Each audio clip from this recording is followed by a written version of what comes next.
જય માતાજી મિત્રો। આજે તમને હું એક નાનકડી એવી વાત કહેવા માંગુ છું।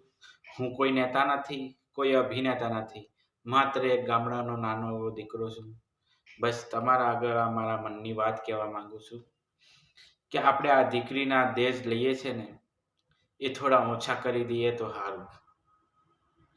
કેમ કે પછી લગ્ન દીકરીના થયા પછી આપણે જ એવું કહીએ છીએ કે અમાર તો એવો જમાઈ ભટકાણો છે કે દીકરીને 12 માસ મજૂરીએ જ રાખે છે।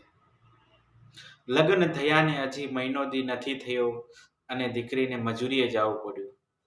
દીકરીને મજૂરીએ જવું પડ્યું એનું કારણ આપણે જ છીએ। કેમ કે આપણે દહેજ લીધું છે। એ દહેજ પૂરું કરાવવા હાટુ એ આપણી દીકરીને મજૂરીએ લઈ જશે, દીકરીને મજૂરી કરાવશે। દીકરીને મજૂરી ના કરવી પડે એના માટે આપણે દહેજ ઓછું કરી દઈએ। જય માતા।